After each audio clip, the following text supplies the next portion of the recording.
को। नमस्कार, NMF news देख रहे हैं आप और मैं हूं आपके साथ वागीशा पांडे।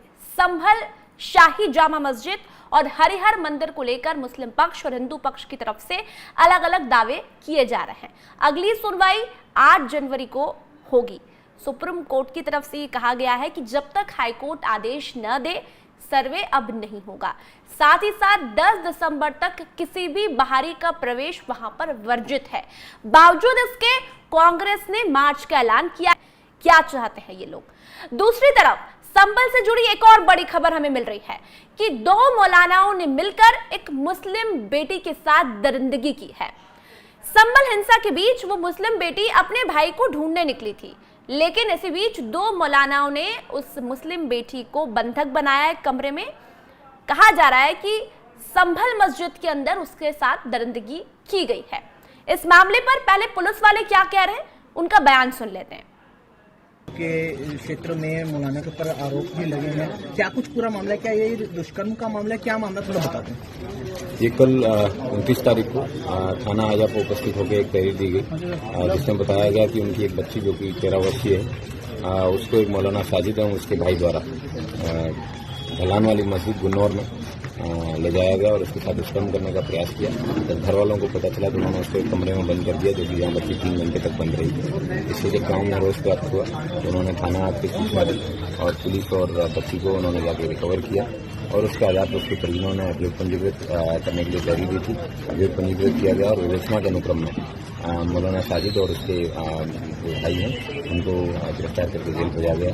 आगे की कार्रवाई सुनिश्चित। क्या कुछ धाराएं लगाई गई हैं और आरोपी की उम्र बता दी? इसमें 64, 62, 127 और 61 BNSS और पॉक्सो एक्ट की 70/18 ये सेक्शन हैं वो लगाए गए हैं और उसके आधार पर इस तरह की चीजें पिछले काफी समय से सामने आ रही है उत्तर प्रदेश में और भी जगहों पर, तो उसके लिए स्ट्रिक्ट एक्शन भी आपको मिलेगा? जो भी स्ट्रिंजेंट प्रोविजंस हैं, चाइल्ड प्रोटेक्शन है वो सबसे इम्पोर्टेंट प्रायोरिटी है किसी भी लॉ एनफोर्समेंट एजेंसी के लिए और हमारे लिए भी। इस तरह के जो बच्चे हैं, छोटे बच्चे हैं, स्कूल जाने योग्य बच्चे हैं, उनको कोई किसी प्रकार के ट्रॉमेटिक एक्सपीरियंसेस ना हो, इसके लिए भी उनको काउंसलिंग भी किया जाएगा और उनको जो है प्रॉपर तरीके से प्रोटेक्ट किया जाएगा। Thank you. और काफी सारे जगहों पे इसी पर हम बातचीत करेंगे। हमारे साथ बीजेपी से पक्ष रखने के लिए आलोक वत्सी जी जुड़ चुके हैं, पंकज प्रसून जी हमारे साथ वरिष्ठ पत्रकार जुड़े हुए हैं। आलोक जी, आपके पास आना चाहूंगी मैं।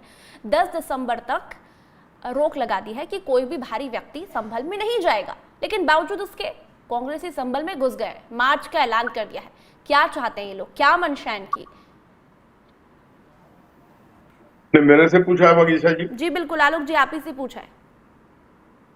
देखिए, कांग्रेस मुद्दा विहीन हो गई है और पूरे देश में जहां जहां चुनाव हो रहे हैं वहां ये बैकफुट पे चले जा रहे हैं। तो अपनी घटती हुई लोकप्रियता, घटता हुआ वोट बैंक को किसी तरीके से साधने के लिए ये इन जगहों पर उछल कूद मचाकर कुछ वोट बैंक अपने नाम का करना चाहते हैं। आज जो वहां की स्थिति है और आज जिस तरीके से जो मेन टॉपिक है वो मेरे समझते हैं कि मौलानाओं द्वारा किया गया कुकृत्य, बिल्कुल इस देश में, मैं भी उसी फाइलम से आता हूं, लेकिन मुझे कहने में कोई गुरेज नहीं है, आदमी जानवर बन चुका है। और वो भी मस्जिद के अंदर मौलाना जो पाठ पढ़ाते हैं सदाचार का, जो पाठ पढ़ाते हैं भगवान के सच्चाई का, जो पाठ पढ़ाते हैं ईमानदारी का, क्या कर रहे हैं ये? इसी तरीके से आसाराम बापू थे, इसी तरीके से राम रहीम थे। यहाँ की जस्टिस बहुत डिलेड है। ऐसे लोगों को तो फास्ट ट्रैक कोर्ट में 24 घंटे के अंदर इनका अपराध सिद्ध करके इनको सरेआम फांसी दे देनी चाहिए। बिल्कुल सही कहा आलोक जी आपने। लेकिन बरसों लग जाएंगे। 11 साल में निर्भया के दोषियों को सजा हुई, 7 साल या 11 साल, आई एम नॉट एग्जैक्टली, लेकिन त्वरित तो नहीं हुआ। उस स्थिति में ये वहां जाके कांग्रेसी झंडा बुलंद कर रहे हैं। ये क्या करना चाहते हैं वहां जाके? अभी जो मेन मेरे समझ से अभी मेन मुद्दा ये होना चाहिए।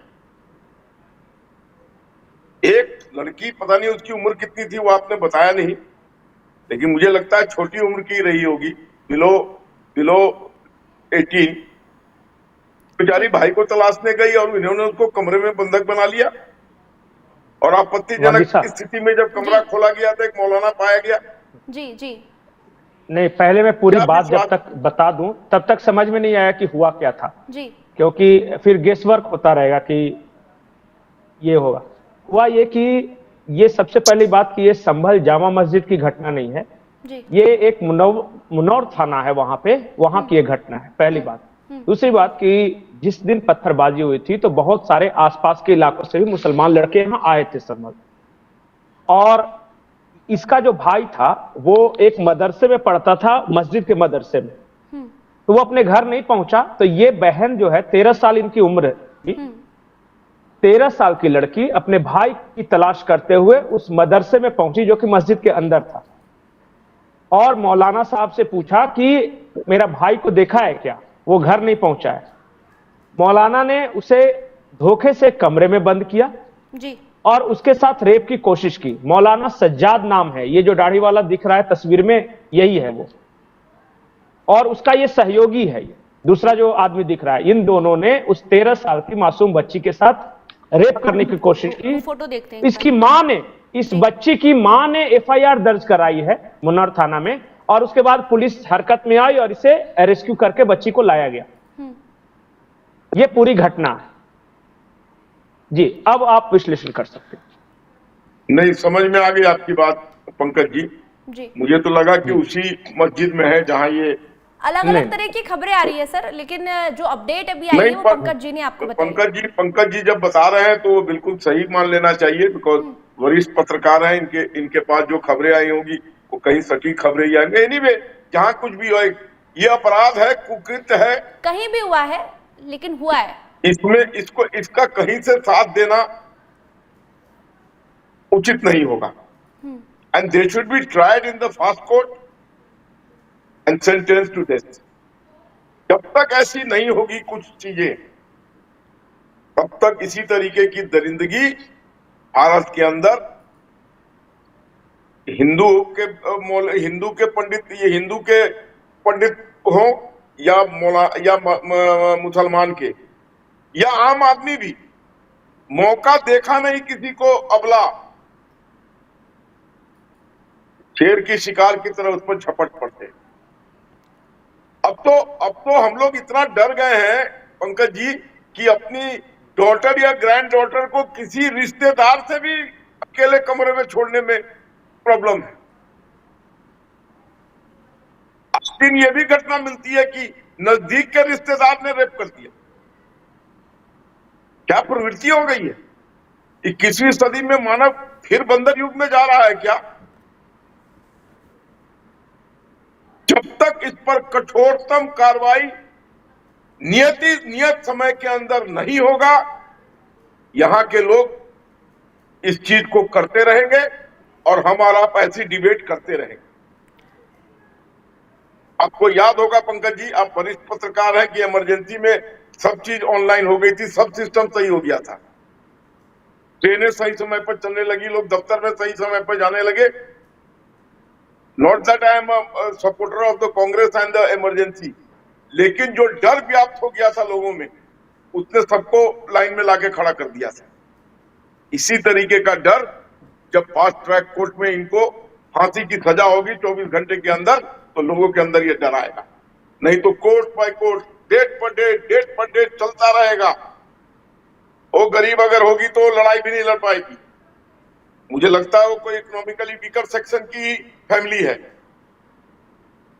तो इन चीजों पर संज्ञान लेना होगा, नहीं तो हमारा डिबेट करके पल्ला झाड़ लेंगे, पीड़िता पीड़ित ही रहेगी। पंकज फिर जी कोई नया शिकार जी कहीं पर कोई कर रहा होगा। जी imagine in Ayodhya and Katehari, they demanded the DNA test and it was proved in the DNA test कि यही कल्प्रिट है। अयोध्या में एक एक्स MLA, घरेलू नौकरानी, वो तो 12 बरस की थी, ही मेड हर प्रेग्नेंट। क्या हो रहा है?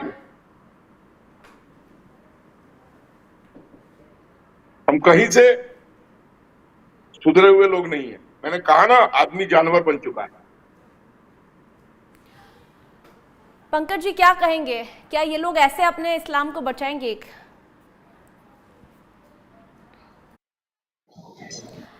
आवाज नहीं आ रही है पंकज जी, आपकी आवाज नहीं आ रही है। अनम्यूट कर लीजिए, अनम्यूट। पंकज जी बोलिए।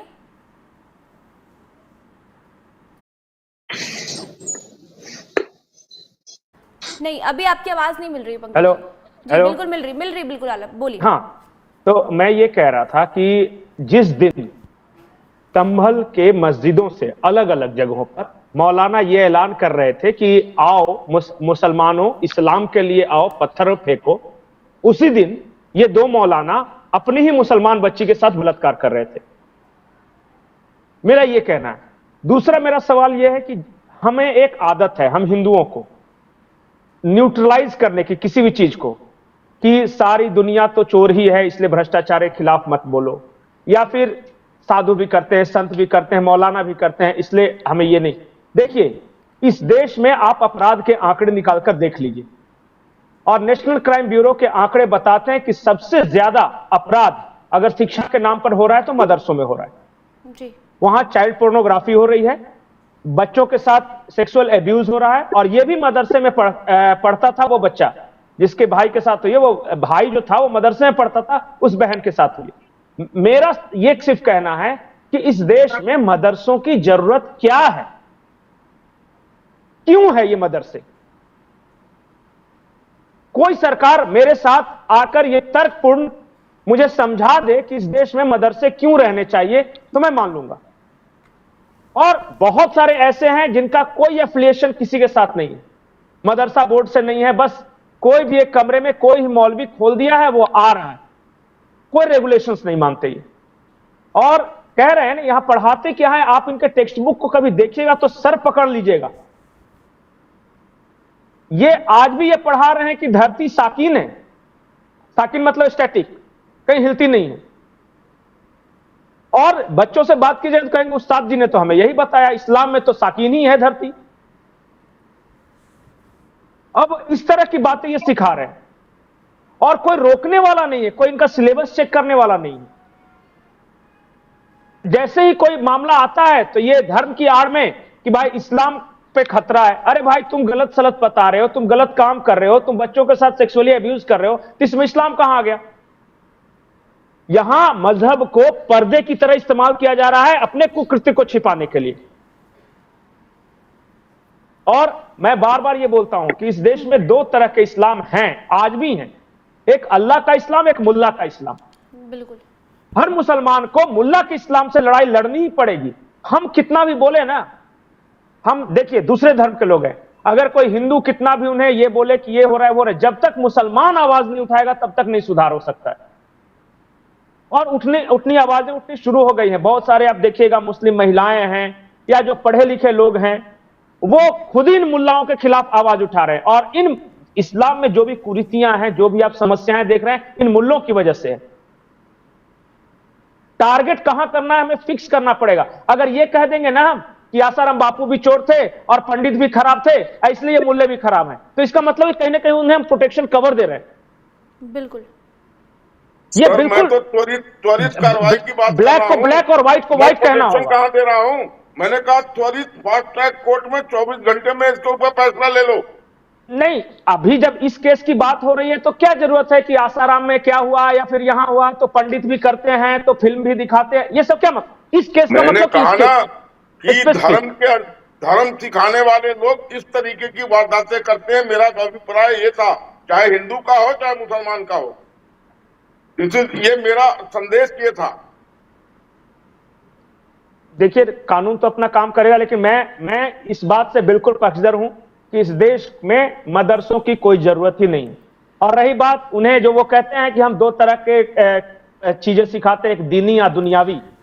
आप दीनी सिखा लीजिए ना अपने घर में अपने बच्चों को। पंकज जी, वो टीएमसी के नेता का क्या वो कल्याण बनर्जी, कल्याण बनर्जी एक नेता है, टीएमसी का, वो कल भरे मंच से कह रहा था कि एक मुसलमान जहां नमाज पढ़ता है और एक बार पढ़ दे तो वो जमीन वक्फ की हो जाती है। सोचिए, कल्याण बनर्जी है, हिंदू है, और वो कह रहा है कि एक मुसलमान कहीं भी एक बार नमाज पढ़ दे तो वो प्रॉपर्टी वक्फ की हो जाती है। कल को कोई से घर में घुस के ना पढ़ दे, मुझे ये डर है।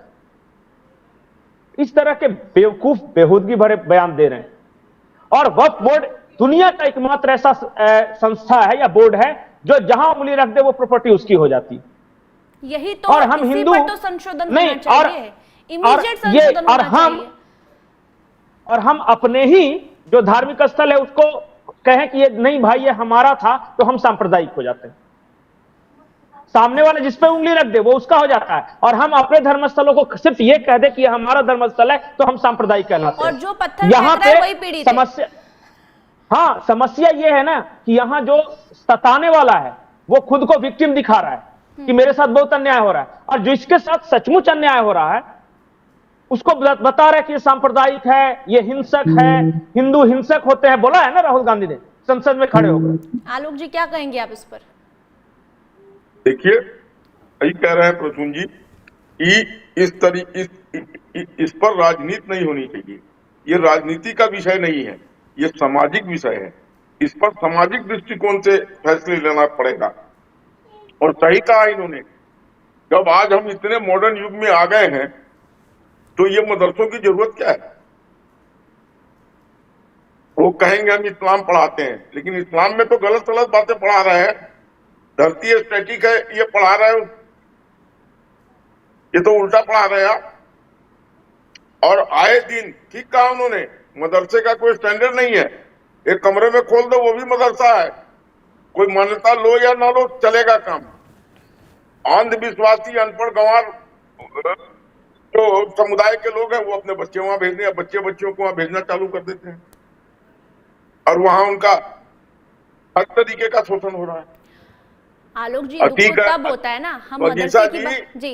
वगीसा जी, अतीक अहमद का भाई अबरार या क्या नाम था उसका जो मारा गया अतीक के साथ जी, वो जैसे मुर्गे की दुकान पर अगर आप मुर्गा खरीदने जाइएगा तो दरबे में हाथ लगा के किसी एक मुर्गा को वहां से खींचता है, अब फिर उसको हलाल करके आपको देता है। उसी तरीके से ये मदरसे में पहुंचता था और जिस लड़की पर हाथ पड़े उसको उठा के ले आता था और 6-7 घंटे उसको नोच कर फिर वापस लाके शाम को पटक देता था। अशरफ नाम था, अशरफ की बात कर रहे हैं। अशरफ, मैं नाम भूल रहा था सर कि मैंने नाम नहीं दिया। तो ये सब तो दरिंदगी हो रही है मदरसों में, इमीडिएट स्टॉप होना चाहिए। आपको इस्लाम पढ़ाना है, आप एक कोर्स में इंक्लूड करा दीजिए इस्लामिक पेपर। जैसे संस्कृत है वैसे इस्लाम भी ऑप्ट कर लेंगे लोग, जो मुसलमान है वो इस्लाम ऑप्ट कर ले। अच्छा, कितने हम बात करें हिंदू धर्म की, तो कितने बच्चे ये जानते हैं कि गुरुकुल क्या है? मदरसे बने जा रहे हैं हजारों की संख्या में, लाखों की संख्या में, लेकिन गुरुकुल की संख्या तो कम होती जा रही है। मुझे लगता है कि बहुत ही कम इक्के दुक्के गुरुकुल बचे होंगे। देखिए, कुछ लोग हैं जिन्होंने इस्लाम को बड़ी तेजी से हिंदुस्तान में फैलाने का काम किया है, जो गजवाए हिंद की परिकल्पना लेकर इस देश में अपना काम कर रहे हैं।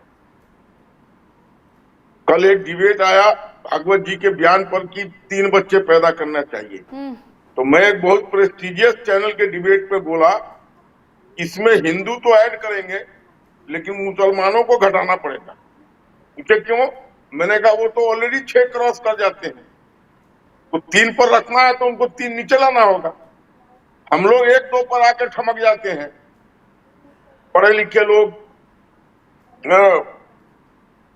एक के बाद दूसरे को अफोर्ड करने की स्थिति में नहीं रहते हैं, लेकिन उनके यहाँ तो अभी कहा ना, वो जो AIMM के अध्यक्ष हैं कि मेरे 6 हैं, he very proudly announced it। तो ये विसंगतियां तो हैं। सरकार को इन चीजों को ध्यान में रख के, देखिए भागवत जी ने बहुत बड़ी बात कही है कि अगर 1.2 से नीचे आइएगा तो आने वाले भविष्य में सिर्फ बूढ़े ही मिलेंगे आपको हिंदुस्तान में। आज सबसे ज्यादा नौजवान हिंदुस्तान में है। एक और सवाल है आलोक जी, आपने भागवत जी की बात की। मोहन भागवत ने कहा था कि हर मस्जिद के नीचे मंदिर नहीं तराशना चाहिए, तो क्या उनकी बातों का कोई महत्व नहीं बचा? ठीक है, हम संभल विवाद पर बात कर रहे हैं, हर मंदिर मस्जिद दोनों को लेकर अलग अलग दावे किए जा रहे हैं, ये भी मेरा आपसे प्रश्न है। देखिए 1991 में एक कानून आया था, प्रसून जी को, पंकज जी को शायद मालूम होगा। इसमें ये तय हुआ था सभी पक्षों के द्वारा कि जो कुछ भी 1947 से पहले हुआ उसको यथावत मान लेना चाहिए और आगे की गाड़ी चलानी चाहिए। प्लेसेस ऑफ वर्शिप एक्ट 1991 है ये। 1981, sorry. I think when Narasimha Rao was the Prime Minister. हाँ जी, प्लेसेस ऑफ वर्शिप एक्ट इसे बोलते हैं। वो मैंने 91 गलती कह दिया, 81 में नहीं। लेकिन उसमें कुछ लोगों ने फ्लॉज निकाल ली है और वो ये केस वेस करके सर्वे वर्वे कराना चालू कर दिया। अब सरकार को इसके ऊपर सख्ती से लागू करना चाहिए। नहीं, वागीशा, मैं क्लियर करना चाहता हूं कुछ जी। देखिए, प्लेसेस ऑफ वर्शिप एक्ट ये कहता है कि 1947 में जो धार्मिक स्थल जिस स्थिति में है वो उसी की रहेगी, उसमें कोई परिवर्तन। लेकिन जो संभल का मस्जिद वाला विवाद है या फिर जो अजमेर वाला विवाद है, ये ASI की संरक्षित इमारतें हैं, आर्कियोलॉजिकल सर्वे ऑफ इंडिया की। आर्कियोलॉजिकल सर्वे ऑफ इंडिया द्वारा संरक्षित जो ऐतिहासिक इमारतें हैं उन्हें प्लेसेस ऑफ वर्शिप एक्ट से बाहर रखा गया था। यहां हो सकता है, और जामा मस्जिद जो है संभल का, उसमें एक और समस्या है कि ASI द्वारा संरक्षित तो है लेकिन ASI के पदाधिकारियों को अंदर नहीं आने दिया जा रहा था। मतलब आर्कियोलॉजिकल बाकायदा पे लिख के दिया है कि we are not allowed to go inside the premises. बिल्कुल, तो इसलिए विवाद है कि आर्कियोलॉजिकल सर्वे ऑफ इंडिया के संरक्षण में अगर ये होता तो इसके बेसिक स्ट्रक्चर को देख रेख की जिम्मा उनकी होती। हो क्या रहा था कि जामा मस्जिद के अंदर बहुत सारे कंस्ट्रक्शंस किए जा रहे थे और जो पहले ऐतिहासिक चीजें मौजूद थी, जिसे आप जो खंबे पर जो कमल का या त्रिशूल का निशान था वो, या फिर जो वहां जो पेड़ था जहां पे वो पूजा करते अजमेर शरीफ में, वो इन सबको परिवर्तित किया जा रहा था। तो केस यही था कि भाई या तो ASI द्वारा संरक्षित है ये या फिर नहीं। ये है किसकी चीज?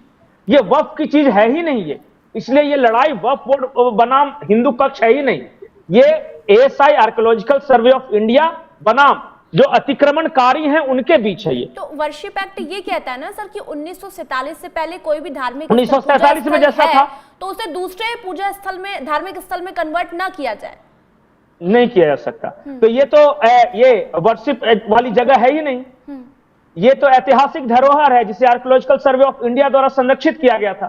जैसे लाल किला है ना ASI द्वारा संरक्षित, उसी तरह है। अब कोई लाल किले के अंदर कोई मजार बना दे और लाल किले की दीवारों को तोड़ना शुरू कर दे कि नीचे से हम गुंबद बनाएंगे, तो ये इस देश के लोग या फिर इस देश का कानून बर्दाश्त करेगा? वही हो रहा है जामा मस्जिद में, संभल के जामा मस्जिद में। आप चीजों को समझिए, जैसे कि प्लेसेस ऑफ वर्शिप एक्ट के दायरे में ASI द्वारा संरक्षित इमारतें नहीं आती। ये जो ऐतिहासिक इमारतें होती है उसे archaeological survey of India ASI ये देखरेख करता है उसका।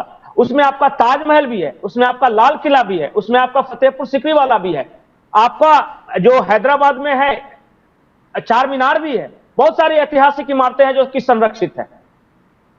वहां पे आप तोड़फोड़ धर्म का आधार बनाकर उसमें छेड़छाड़ नहीं कर सकते, और करना भी होगा तो सरकार उसका एक कमेटी बनाती है कि क्या इसमें होना चाहिए, बेकायदा उसके रिकॉर्ड रखने के लिए। लेकिन यहां तो ऐसा कुछ हो नहीं रहा है। तो यहां केस क्या है पहले वो समझिए जी। आलोक जी, ठीक कहा उन्होंने कि इस पर मेरी क्लैरिफिकेशन थोड़ी मेरी कम थी कि ये जो जगह हैं, जो सलीम चिश्ती की दरगाह है अजमेर में और जो ये मस्जिद है संभल में, ये उस एक्ट के 1981 के जो रूलिंग है उसके तहत नहीं आती है। ये ASI प्रोटेक्टेड मॉन्यूमेंट्स है और उसकी सर्वे हो सकती है उसकी असलियत हो सकती है। पंकज जी एक चीज मेरे ज्ञान के लिए बताना चाहेंगे कि ये जो जी। ज्ञान व्यापी है, क्या ये सर्वे के अंदर आ सकता है जैसा सर्वे हो रहा है वहां? नहीं सर, ज्ञान वापी वाला केस क्या है कि ये भी प्लेसेस ऑफ वर्शिप एक्ट के तहत नहीं है। ज्ञान वापी में केस यह है कि 1947 में जो जिसके अंडर थी, हुआ ये है क्या कि ये 1947 प्रोटेक्टेड है? क्या ज्ञान व्यापी नहीं, एएसआई प्रोटेक्टेड है? नहीं, एएसआई प्रोटेक्टेड नहीं है सर, लेकिन ज्ञान वापी का केस समझिए। प्लेसेस ऑफ वर्शिप एक्ट कहता है कि 1947 में जो जिसके कब्जे में थी वो रहेगी, उसी की धार्मिक स्थल रहेगी। लेकिन 3 केस ऐसे थे जो कि 1947 से पहले कोर्ट में चल रहे थे, अयोध्या वाला, मथुरा वाला और ज्ञानवापी वाला मामला। तो जो उसमें अयोध्या, साफ मथुरा साफ, एंड ज्ञान वापी, हाँ, उसमें साफ साफ लिखा हुआ था प्लेसेस ऑफ वर्शिप एक्ट में कि 1947 से पहले जो कि मामला अदालतों में चला गया, उसका फैसला हम नहीं कर सकते। जहां विवाद नहीं है वो यथास्थिति रहेगी। लेकिन इन 3 जगहों पर तो ऑलरेडी केस दायर हो चुका था 1947 से पहले, वो कोर्ट के अंदर था उस वक्त भी, इसलिए वो तीनों केस चल रहा है कोर्ट के अंदर ही। ये केस किसने दायर की सर, आपके संज्ञान में है? नहीं, वो आजादी से पहले से ये मामला चल रहा है, और मुझे एग्जैक्ट किसने फाइल किया था उस वक्त वो केस नहीं पता, लेकिन उसके बाद कई सारे लोग इसमें जुड़ते चले गए। लेकिन केस बहुत पुराना है, 1947 से पहले का केस है। ज्ञान वापी का भी और श्री कृष्ण जन्मभूमि वाला मामला भी और अयोध्या वाला भी आजादी से पहले का था, इसलिए सुप्रीम कोर्ट ने रूलिंग दी थी उसमें। ये 3 चीजों का फैसला अदालत करेगी। आपने बहुत अच्छा क्लैरिफिकेशन दिया है, बहुत अच्छा जी। अब लोगों को समझ में आ जाएगा कि क्यों इन जगहों पर सर्वे हो रही है और क्यों करवाया जा रहा है। और जो मौलाना लोग कहते हैं कि ये 1981 के तहत नहीं हो सकता है, उनको अब करारा जवाब मिल जाएगा कि ये तुम्हारे उस दायरे में नहीं आता है जो 81 की रूलिंग। बिल्कुल, लेकिन बिल्कुल भारतीय जनता पार्टी का होने के बावजूद मैं नरसिम्हा राव को दाद देता हूं, इन्होंने 1981 में इस तरीके का रूलिंग लाके समाज में एकजुटता और फैलाने का काम किया था। लोग कितने दिन तक लड़ते रहेंगे? हजारों मस्जिद है, हजारों। सबके लिए है भी नहीं सर, सब पे दावा भी नहीं है हमारा दावा तो वो जो केस चल रहा है तीनों उस पे, और ये जो एएसआई द्वारा संरक्षित इमारतें हैं जिन्हें एक धर्म विशेष के लोगों ने कब्जा लिया है, ये देखिए, ये देश की प्रॉपर्टी है, देश की धरोहर है। एएसआई द्वारा जो भी संरक्षित इमारतें हो, हिसाब से तो हाँ, उसे भारत सरकार चलानी चाहिए। अजमेर वो का भी भारत सरकार चलानी चाहिए, बिल्कुल। कल को जाके कोई ये कह देगा कि ताजमहल भी मुसलमानों का है, तो ऐसा नहीं है। ताजमहल देश का है, लाल किला देश का है। अजमेर शरीफ जो दरगाह एएसआई द्वारा संरक्षित जितनी इमारतें हैं वो देश का है। नहीं, वो कहने के लिए नहीं, मैं वो सब चक्रों में नहीं फंसता, वो जो सच्चाई है मैं सिर्फ वो बताता जी। तो 1991 में ये एक्ट लागू किया गया, प्लेसेस ऑफ वर्शिप, जिसमें नरसिम्हा राव सरकार ने ये कहा कि 1947 से पहले जो भी धार्मिक स्थल है, पूजा स्थल है, उसे कन्वर्ट नहीं किया जा सकता। तो आपने कहा ज्ञान व्यापी वाला, मथुरा वाला, अयोध्या वाला, ये मामला 1947 से पहले से ही चल रहा है। हाँ, अदालत में चला गया था। ठीक है, तो अब जो संबल विवाद है उसको लेकर अभी 8 जनवरी को अगली सुनवाई होगी। फिलहाल 10 दिसंबर तक बाहरी व्यक्तियों की रोक लगाई गई है। विवाद दोनों तरफ से, हिंदू पक्ष भी दावा कर रहा है, मुस्लिम पक्ष की तरफ से भी दावा किया गया है। लिफाफे के अंदर बंद है वो रिपोर्ट जो सर्वे किया गया है। अब 8 जनवरी को अगली सुनवाई होगी। कोर्ट क्या कहता है, इस फैसले का सभी को इंतजार है। आलोक जी, बहुत बहुत धन्यवाद आपका एनएमएफ न्यूज से जुड़ने के लिए। पंकज जी, आपका भी बहुत बहुत धन्यवाद। आप अपनी राय इस वीडियो पर कमेंट कर जरूर रखिए। इस वीडियो को ज्यादा से ज्यादा शेयर कीजिए। धन्यवाद।